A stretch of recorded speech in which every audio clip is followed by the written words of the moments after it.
A week or so ago, I had the pleasure of welcoming Carol Tully to our final meeting of the academic year. Carol is fresh back from Marbach, where scholars ought to spend a lot of their time, and a project on literary influences, which focuses on the letters of Julius Rothenberg, editor of the Deutsche Rundschau. Carol has a German chair at Bangor, but is, as I said last time, a covert comparatist, but not so covert really. Perhaps a silly thing to say, because she's been keeping up her Spanish with her German ever since she was a student.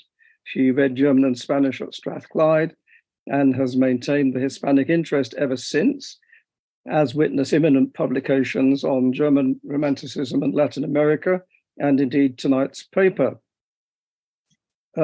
The Society's program over this year has ranged very widely from textual detail in a new translation of Werther to contemporary readings of the French Revolution, which led to an unusually protracted email discussion among the membership of political forms, to clusters of metaphor in religious writing, to questions of Genesis in Goethe's Faust, from which we had the director of the Goethe House in Frankfurt over especially for the Wilkinson-Willoughby lecture, to the 18th century sentimental novel where Don Quixote, let's get him right, already cropped up in the background. Tonight, the Don rides again with Wilhelm Meister alongside as a comparative study. So we end the year linking our own iconic figure with one of similar stature from another area of Weltliteratur. I'm sure Goethe would have approved. Carol, the floor is yours. Thank you very much, Jim. And it's a great pleasure to be giving this paper again, this time from the sunny climes of North Wales. So I shall begin. Thank you very much. August Wilhelm Schlegel's Athenaeumsfragment 380 seems like a good starting point for this paper. Considering the value of declaiming or reading aloud, he ends his ruminations with the comment, wer denn doch zum Beispiel den Wilhelm Meister nie laut gelesen oder lesen gehört hat, der hat diese Musik nur in den Noten studiert. The inextricable link between what we read and what we hear, be it text or musical notation, sits at the heart of this aphorism and at the heart of this paper. The idea came from an email exchange with Jeremy Adler, who drew my attention to Barry Ife's work on the Quixote as performance, particularly in relation to song and music, and proposed an approach to the Lehrjahre on similar lines, to explore Goethe's second major prose work as a singing novel. Sir Barry has argued that Cervantes was an ambitious, if ultimately frustrated, dramatist, and that Don Quixote is a novel in which he gives form to his ambitions for the stage. I quote, his view of what the theatre could and should achieve far outstripped the capacity of the contemporary playhouse, the taste of its audience, and the willingness of producers to take a risk. It could be argued that he sublimated this frustration in prose.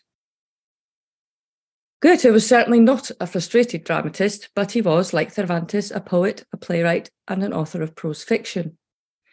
The fact that both writers shared this literary range is perhaps significant, equipping them with potential solutions to a narrative conundrum: how to bring the voices in their prose texts to life. Sir Barry, in discussing Terence Cave's study of the Mignon's Lied, certainly sees potential for comparison. Cervantes and Goethe are, he suggests, two great writers wrestling with the same challenge. The aim, he notes elsewhere, to make the voices heard as loudly and clearly as if we were hearing them live in the theatre. Those voices need to be heard in whichever medium they are delivered, be it speech, inner dialogue, or song.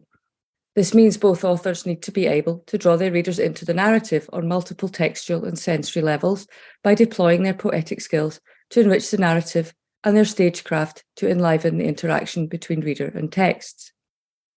The words need to be read, imagined, and importantly, heard. In order to understand better how Goethe responds to this challenge, the idea this evening is to explore further the use of voice, and in particular, the singing voice in Wilhelm Meister's Lehrjahre, drawing on the comparison with Cervantes' seminal text. What emerges, as we will see, is a reading of Goethe's work not only as a novel that sings, but also one filled with a cacophony of voices, carried and often compromised by displacement, ventriloquy, and dissembling.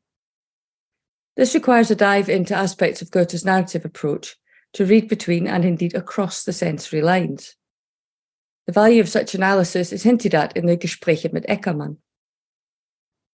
Den anscheinenden Geringfügigkeiten des Wilhelm Meisters liegt immer etwas Höheres zum Grunde und es kommt bloß darauf an, dass man Augen, Weltkenntnis und Übersicht genug besitze, um im Kleinen das Größere wahrzunehmen. In our case, the focus will be more on having the ears and auditory awareness, hearing while reading. This can happen on multiple levels. Being read to is perhaps the most obvious. The comments by August Wilhelm Schlegel, which opened this paper, point to the fact that many contemporary consumers of Goethe's text would have been a listening audience, read to in salons and parlours as part of an evening's entertainment. The auditory world we are used to today, radio, podcasts, audiobooks, finds a precursor in the listening-based entertainments of the growing leisured classes of the late 18th century. However, listening is only one aspect of our reading. Ife highlights the work of Angela Layton, who, following Jonathan Culler and others, argues that we also hear when we are reading to ourselves, claiming that the ear hovers somewhere between a literal and a metaphorical faculty in the work of reading, between a sense perception, alert to real noises, and a figure for hearing, which might pay attention to sounds on the page that are self-evidently inaudible. We are, she claims, effectively reading with our ears, hearing inside our heads the sounds we see being described, with voices drifting in and out of our perception like ghost effects. Voices we imagine or remember and then forget that we hear and unhear. Exploring this further, it becomes clear that there are multiple layers of complexity in relation to the ownership and agency of voice in a text as it is being read with the ears, whether silently or aloud. Whose voice and whose words are we hearing? This question can arise in relation to the narrative itself. For example, the words of individual characters are often filtered or ventriloquized, even sequestered through the voice of another via some form of reported speech. Thus, we do not always hear the original speaker. Equally, when a text is read aloud, another layer is added as an actual identifiable, perhaps even familiar or famous voice delivers the words of a fictional character. Think of a parent reading to a child or an audiobook read by a celebrity. Whose voice are we hearing then? Even when we're not listening to the words read aloud, each of us will give the inner voice we imagine speaking or singing those words a different character, sound, or intonation. Thus, the absence of literal voice in the context of the written word is replaced by a fluid myriad of potential voices, perceived by our reading ears. But before we delve into the auditory world of these two texts, let's spend a little bit of time exploring their potential connections. The first tantalizing question when exploring these two novels in comparative terms is whether Goethe was directly inspired by Cervantes' text when working on the Lehrjahre. Is it possible? The answer is perhaps. He certainly owned a copy of the Spanish original, given to him in 1783 by Karl August for his birthday that year. Bertuch's translation of 1775 was already an established source, and interest in Spain had been on the rise, epitomized by works such as Wieland's quixotic Don Silvio von Rosalva, Schiller's Don Carlos, and Goethe's own plays Clavijo and Egmont. Perhaps most importantly, Goethe was writing just as the Quixote had begun to attract the attention of the first generation of Romantic writers. Indeed, it was Schiller who drew the attention of Ludwig Tieck to Cervantes' text, resulting in his seminal translation, Leben und Taten des scharfsinnigen Junkers Don Quixote de la Mancha, which appeared in 4 volumes from 1799 to 1801. Goethe owned a copy of the first volume at least, and indeed had to badger August Wilhelm Schlegel for its return in 1800. Cervantes and his eponymous hero were then very much in the air. Goethe's interest in Spain would ebb and flow throughout his life. His own library contained works by Ercilla, Gracián, Calderón, and Lope de Vega, as well as Cervantes. The record of his borrowing from the library at Weimar gives a flavour of his reading in this general area over the years. Prompted most likely by Tieck's Quixote translation, there is a flurry of interest around 1801-1802, including Volkmann's Neueste Reisen durch Spanien, the Liebschaften der Königin von Spanien, and Cervantes' Novelas Ejemplares in French translation. In 1812, Goethe borrows Norwich's Teatro Español and Twis's Reisen durch Portugal und Spanien. In 1819, 1820, Laborde's Voyage pittoresque et historique d'Espagne. And in 1823-24, he shows great interest in Spanish matters, borrowing Sandvoss's Spanische Sprachlehre, Ramirez's Grammar Español, Colmenar's Les Délices de l'Espagne, Cervantes Don l'Espagne, Locke's Views of Spain, and all 4 volumes of Tieck's translation of the Quixote. This reflects the fact that Spain and Spanish culture were very much in vogue at the time. The interest was twofold. Politically, the country was a source of fascination, from the part the Iberian Peninsula played in the Napoleonic Wars to the power struggle between monarchists and republicans in the post-war period. Spain was never far from the headlines. Culturally, the gradual unpicking of the so-called black legend of inquisitorial medieval and early modern Spain, led primarily by the thinkers of the Romantic generation, meant that Spain was beginning to be seen in a new light. No longer dark, intolerant, and backward, but rather as a place where the nefarious extremes of French cultural dominance had failed to take root. Spain was seen as a nation which, as August Wilhelm Schlegel noted, pithily but also positively, had slept through the 18th century. It had maintained its cultural authenticity and was thus paradigmatic, no longer dogmatic. Goethe was able to observe this shift in perspective unfold from start to finish, and its traces are to be found in his work, both explicitly and implicitly. We've already mentioned Clavijo and Egmont, both of which tend more towards the black legend version of Spain, which suited well the extremes of the Sturm und Drang. But as time goes by, we see a shift to a more positive reception, driven in part by the work of the Romantics, especially Tieck and Schlegel's translation of Calderon, and of course, Goethe's growing interest in Cervantes. Parallels have, of course, been drawn before between the work of these 2 great literary giants. In relation to the figure of Don Quixote specifically, the relationship to Goethe's other great eponymous hero, Faust, has been acknowledged for some time.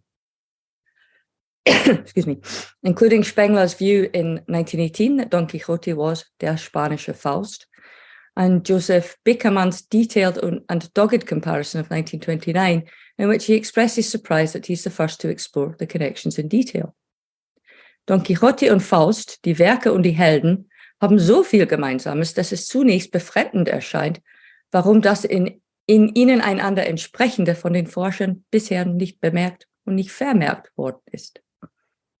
Can the same be said of Don Quixote and Wilhelm Meister? Well, I'm clearly not the first to ask this question. Goethe's contemporaries were quick to identify links between the 2 texts. Adam Müller in his Vorlesung über deutsche Wissenschaft und Literatur in 1806, Rahel von Varnhagen in her Buch des Andenkens in 1822, and Heine in his introduction to the 1837 translation of Cervantes' text, all make the connection. It is picked up further in the scholarship of the early 20th century, for example, Jean-Jacques Bertrand in 1914 and Arturo Farinelli in 1924, both home in on Goethe's Spanish interests and their traces in his work, in particular, the Lehrjahre. The prolific German Hispanist Werner Brüggemann also points to the affinities in his 1958 study Cervantes und die Figur des Don Quixote in Kunstanschauung und Dichtung der deutschen Romantik, while Michael Nährlich, writing more recently in 2001, notes that the Lehrjahre were conceived in the ironic spirit of Cervantes, but stops short of making a direct comparison with Don Quixote. Most recently, in his new biography of Goethe, Jeremy Adler places the 2 in their historically synchronous context, noting that mit Cervantes' Don Quixote beginnt die Neuzeit, mit Goethes Wilhelm Meisters Lehrjahre fing die Moderne an. None of these, however, take a particularly detailed look at the textual interconnections, focusing instead on often rather indefinable symmetries, what Farinelli describes as la ressemblance indéfinissable of the 2 texts. There are certainly some clear thematic and character parallels. The notion of a life spent on the road in perpetuum mobile, the accompanying sidekicks, the forlorn hopes of love, but these alone do not serve to prove much. There are countless novels of the period which feature these. There is, however, undoubtedly something about Wilhelm Meister himself which is quixotic. We find him reading aloud from Deutsche Ritterstücke, much to the delight of his companions, while later he refers to his own ritterlichen Abenteuer. But it goes much further than just that. Just as Don Quixote is drawn away from reality by his obsession with chivalric novels, so Wilhelm's absorption into the world of Shakespeare removes him from reality into a created world. Both protagonists are acting parts, creating identities, dissembling. For the mature Don Quixote, this is the retreat into a better, higher reality. Whether this is simple delusion or a conscious choice is hard to tell. For the youthful Wilhelm, it is something more formative, a chivalric quest of a different type. Alexander Gelly, discussing the Lehrjahre in the context of the Wanderjahre, sees the shifting landscape of identities in the earlier text as Wilhelm's quest for self-knowledge against a backdrop of instability of identity. I quote, Wilhelm's effort to know himself leads him not to some recess of inwardness, but towards those roles that a new and alluring social context makes available to him. The themes of ceremony, masquerade, and dissimulation, so prominent in this novel, as in much of 18th century fiction, are shown to be integral to the determination of character as moral essence and to the formation of fictive character or personnage. Gelly's reference to the performative aspect present in the ceremony, masquerade, and dissimulation rests on actions, but also on the use of voice. That voice is central to both moral essence and the formation of fictive character. This argument pre-echoes but also juxtaposes with aspects of Ife's view that in Cervantes' mind, the essence of the self lies in the voice, and that the voice is the key to the character and mark of a character's integrity.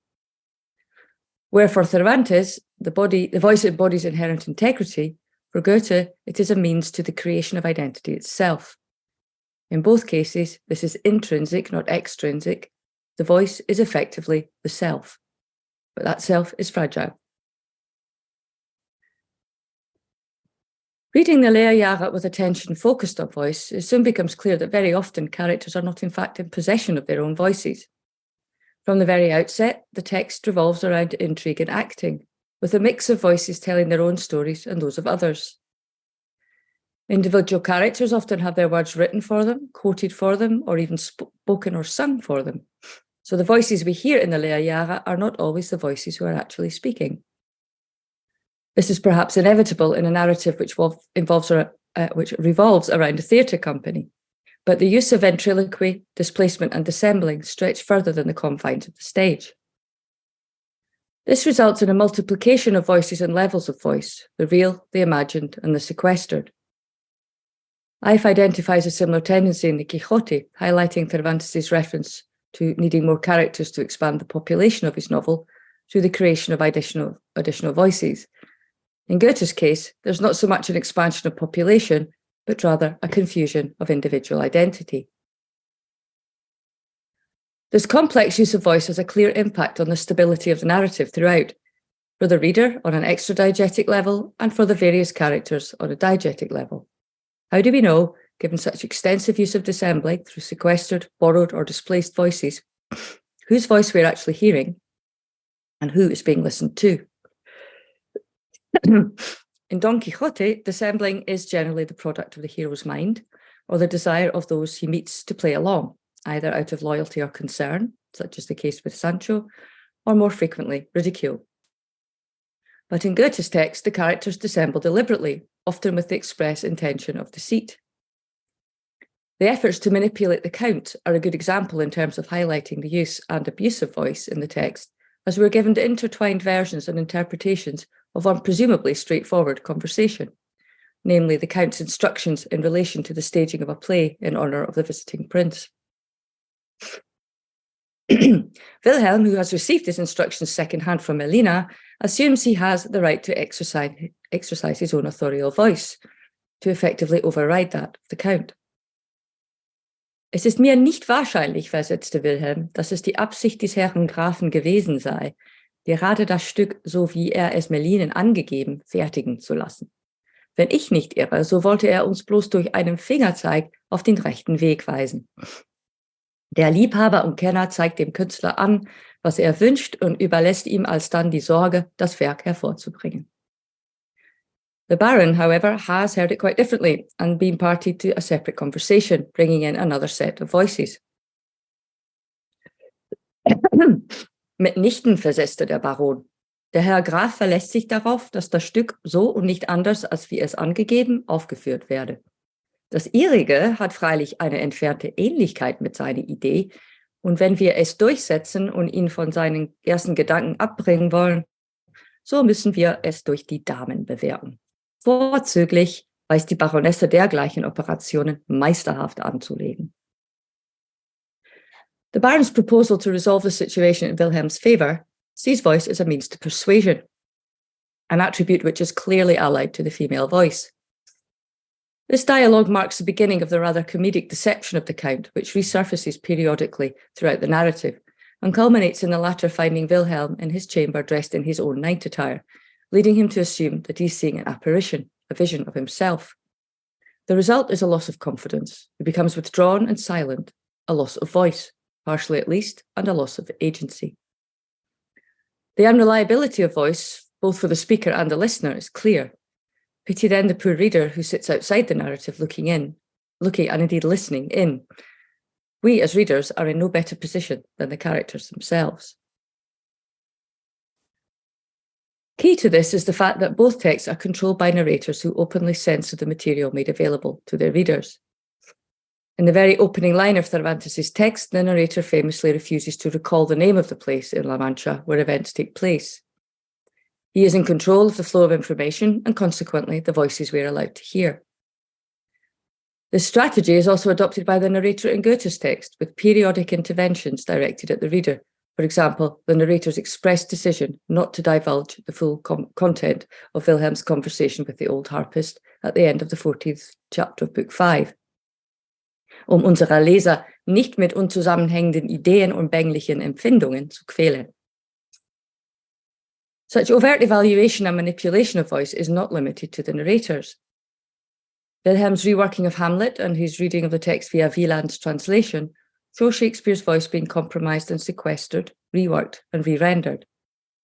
The vulnerability of drama in this regard is perhaps inevitable, given that these are texts explicitly written to be read aloud and interpreted by actors and directors, but the use of translation and further interpretation is evidence of a particular susceptibility to such manipulation. While the explicit use of narratorial intervention shows how voice can be consciously controlled, voice as a means of self-expression and a conduit for communication is often seen to be out of control.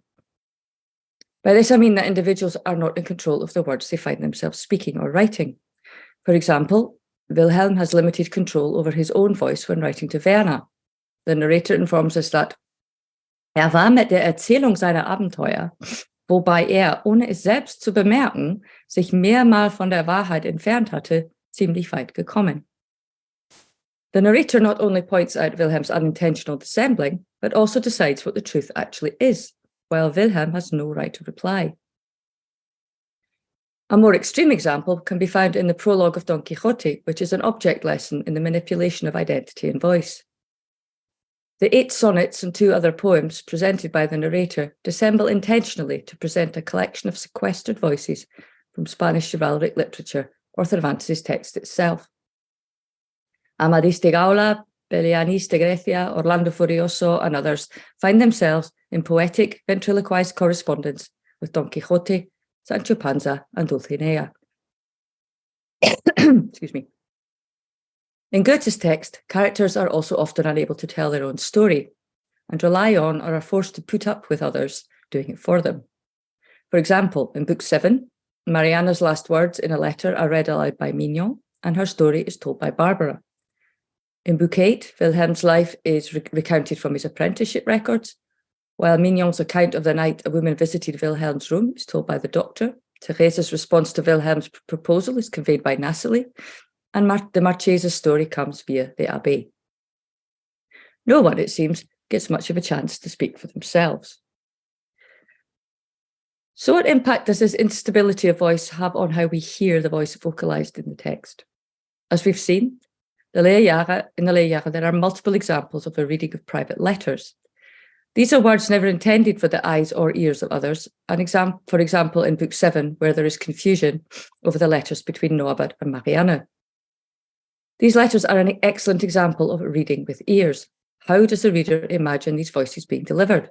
What tone of voice do they give the characters? The imagined voice is shaped to fit the imagined self of the character, as envisioned by the readers. We hear the voice we think suits the person speaking. This is underlined in the text by Wilhelm, who, not sure who is playing the part of Hamlet's ghost, hears the voice of his own dead father, a literal example of Leighton's notion of ghost effects. Wilhelm imagines he hears it. We imagine him hearing it, but we also imagine hearing it for ourselves. The imagining of voice, hearing what we are reading, takes on a further dimension when that voice is deployed in song. Sir Barry highlights the role of song and music in Don Quixote as follows. Cervantes seems consciously to have sought solutions to the difficulty of conveying the sound of music through the written word. This is why songs come to be so prominent in his work. Song is the one musical form in which the two dimensions of music and text intersect through the medium of voice. Through song, abstract relationships between real-world sounds are grounded in language. Song has the capacity to stimulate the auditory imagination, and song enables characters to express their authenticity and to find their voice. As we will see, there is much here which chimes with Goethe's use of song in the Lehrjahre. He is careful to position song in its emotional context by telling us what the singer does before singing, tuning, breathing in, preparing, how the song sounds, sad or joyful, and how the listeners respond, applauding, comforting, sympathizing. Armed with this information, we as readers may not hear a tune, but we can imagine one that would fit. Thus, the characters find and hear their own and each other's voices, while we add the music. Characters do not only find their own voice through song, but as a marker of identity, song enables others to find them. For example, song is revelatory in a situation where dissembling masks identity, such as the band of mountain peasants who sing and play using disguise in Book 2 of the Lehrjahre. Es währte nicht lange, so trat ein Bauer aus der Menge und gab jenem drohend zu verstehen, dass er sich von hier hinweggeben solle. Die Gesellschaft war darüber verwundert und erkannte erst den einen Bauer verkleidenden Bergmann, als er den Mund auftat und in einer Art von Rezitativ den anderen schalt, dass er wage, auf seinem Acker zu hantieren. As soon as the individual in disguise opens his mouth to sing, he is recognized. Self and singing voice are as one. There is, of course, a more famous example of this in the Lehrjahre. Mignon is perhaps the best known of Goethe's female characters, and with the exception of Faust's Gretchen, undoubtedly his most famous singer. Yet for Mignon, it is more than just about singing. She only really communicates through song, as her grasp of German is still poor. Unlike the disguised shepherd, her singing voice conveys her identity. Sie sprach noch immer sehr gebrochen Deutsch, und nur wenn sie den Mund zum Singen auftat, wenn sie die Zither rührte, schien sie sich des einzigen Organs zu bedienen, wodurch sie ihr Innerstes aufschließen und mitteilen konnte. It is impossible to explore Mignon's singing voice without reference to her most famous song.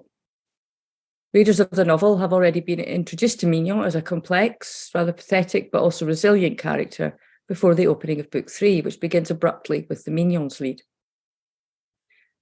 Wilhelm hears the singing voice off stage, as it were, and realizes it is Mignon's voice. Here is the narrative of his response. Melodie und Ausdruck gefielen unserem Freunde besonders, ob gleich die Worte nicht alle verstehen konnte.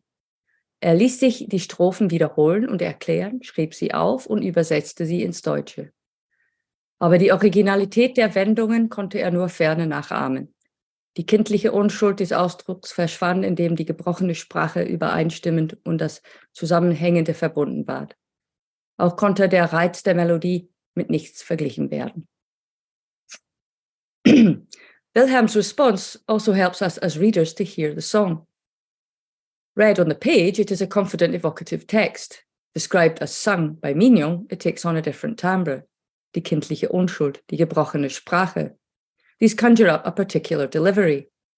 We are able to hear Mignon's linguistic uncertainty and imagine the effect of song. Yet for all the sense of authenticity conveyed through the act of singing, the song and the voice that sings are soon subject to assault. The singer must repeat the song.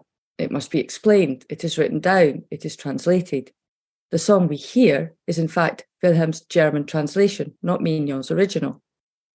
The song is then sung, but also sequestered, Wilhelm essentially taking over control as he transcribes and translates, just as he seeks to do with the Count's play and with Hamlet. This is no act of hubris, however. Wilhelm is deeply affected by what he hears, Mignon's unwiderstehliche Sehnsucht, but what he hears is ultimately beyond him. He tries to interpret. Es muss wohl Italien gemeint sein. Bist du schon dort gewesen, liebe Kleine? But the effect of his questioning is devastating. Mignon's response is silence. Her voice, for now, is spent. As readers, we have heard the voice in song and are now arrested by its sudden cessation. The song is left hanging in the air, outside of its original context and stripped of the voice by which it was sung. Here, song is integral to the narrative. It carries the narrative. Without it, and the responses of listeners and listening readers, key aspects of the novel would simply fall away. Yet song can survive in detached form, split away from the narrative and the character in a way other novelistic elements cannot. Ife gives the example of the Muleteer's song, where Cervantes peels the text from the song, sets the song free, letting it become pure voice, recorded wholly in terms of its effect to those listening to the audience. It can be heard on its own terms, beyond the narrative, and still have meaning. In the Lehrjahre, Wilhelm takes this a stage further. Das Instrument sollte nur die Stimme begleiten. Den Melodien, Gänge und Läufe ohne Worte und Sinn scheinen mir Schmetterlingen oder schönen bunten Vögel ähnlich zu sein, die in der Luft vor unseren Augen herumschweben, die wir allenfalls haschen und uns zueignen möchten. Da sich der Gesang dagegen wie ein Genius gen Himmel hebt und das bessere Ich in uns, ihn zu begleiten, anreizt. Without voice, all other musical elements are without value, echoes of the unattainable. Voice and melody must exist as one, in symbiosis, in order to have effect. Song is, then, the purest form of vocal communication. Furthermore, it is often not only a means to communication, sometimes it is the only means of communication. This is exemplified in the words and actions of the old harpist, another of the singing characters in the Lehrjahre. His oceanic figure embodies music in its simplicity and its wisdom. He does so both through song itself and in his interactions with others. In chapter 13 of book 2, Wilhelm seeks out the old man and follows directions to a rundown area of the town. As with the Mignon's Lied, he hears the song before he sees the singer. Es waren herzrührende, klagende Töne von einem traurigen, ängstlichen Gesange begleitet. Wilhelm schlich an die Türe und da der gute Alte eine Art von Fantasie vortrug und wenige Strophen teils singend, teils rezitierend immer wiederholte, konnte der Horcher nach einer kurzen Aufmerksamkeit ungefähr Folgendes verstehen. But before we go on to the song itself, let's note that we as readers are already prepared for what we're about to hear. Something herzrührend, klagend, traurig, ängstlich. Furthermore, we are in fact drawn into Wilhelm's company to listen. Der Horcher, not Wilhelm himself, is paying attention. We pay attention. Wer nie sein Brot mit Tränen aß, wer nie die kümmervollen Nächte auf seinem Bette weinend saß, ihr kennt euch nicht, ihr himmlischen Mächte. Ihr führt uns ins Leben hinein, ihr lässt den Armen schuldig werden, dann überlässt ihr ihn den Pein, denn alle Schuld rächt sich auf Erden. This sorrowful evocation of the inherent hopelessness of life is bound to have an effect, and indeed it does. Die wehmütige, herzliche Klang drang tief in die Seele des Hörers. There it is again, the use of a more abstract term, der Hörer. Here it has a potential to signify reader and protagonist. We have to hear the old man sing because we know how he will sound, and we're there listening with Wilhelm. As Wilhelm and the old man continue their conversation, the symbiotic relationship of text and music in song is described by the narrator in terms which underline not only their potential communicative value, but also how they are heard, noting, wie der Liturg seinen Worten den Vers eines Gesanges anzupassen weiß, der die Seele dahin erhebt, wohin der Redner wünscht, dass sie ihren Flug nehmen möge, wie bald darauf ein anderer aus der Gemeinde in einer anderen Melodie den Vers eines anderen Liedes hinzufügt und an diesen ein Dritter einen Dritten anknüpft, wodurch die verwandten Ideen der Lieder, aus denen sie entlehnt sind, zwar erregt werden, jede Stelle aber durch die neue Verbindung neu und individuell wird, als wenn sie in dem Augenblicke erfunden worden wäre, wodurch den aus einem bekannten Kreise von Ideen, aus bekannten Lieder und Sprüchen für diese besondere Gesellschaft, für diesen Augenblick ein eigenes Texte, Ganzes entsteht, durch dessen Genuss sie belebt, gestärkt und erquickt wird. Here the narrator delivers what is effectively a manifesto of song and its value to the reader, singer, and listener. It also encapsulates the various aspects of voice we have examined this evening. Songs, the singing voices which carry them, and the individual identities they express intertwine with the audiences who hear them. These listeners then in turn take on the role of singing voice to bring the songs to a new group of listeners, and so it goes on. Each time the song is altered slightly, ventriloquized, sequestered, translated. In this regard, voice, and in particular the singing voice, is brought to life ad infinitum. Perhaps the ultimate measure of success for our two great writers in their quest to let their characters be heard. To bring this paper to a close, I'd like to return to the thinkers of the Romantic period, namely Schelling. Discussing the value of the novel, he noted the following. Dem Roman bleibt nichts als die Prosa in ihrer größten Vollkommenheit, wo sie von einem leisen Rhythmus und einem geordneten Periodenbau begleitet ist, der dem Ohr zwar nicht so gebietet wie das rhythmische Silbenmaß, aber doch von der anderen Seite auch keine Spur von Gezwungenheit hat und deswegen die sorgfältigste Ausbildung erfordert. Wer diesen Rhythmus der Prosa im Don Quixote und Wilhelm Meister nicht empfindet, der kann ihn freilich nicht gelehrt werden. There is no suggestion here, I don't think, that Schelling sees these two texts as sharing more than their inherent literary quality, but his comments about the rhythm of the prose are worth a brief exploration. There follow two excerpts, both describing the effect of song. First, Goethe. Der Alte sah Wilhelmen an, alsdann in die Höhe, tat einige Griffe auf der Harfe und begann sein Lied. Es enthielt ein Lob auf den Gesang, pries das Glück der Sänger und ermahnte die Menschen, sie zu ehren. Er trug das Lied mit so viel Leben und Wahrheit vor, dass es schien, als hätte er es in diesem Augenblicke und bei diesem Anlasse gedichtet. Wilhelm enthielt sich kaum, ihm um den Hals zu fallen. Nur die Furcht, ein lautes Gelächter zu erregen, zog ihn auf seinen Stuhl zurück. Now Cervantes.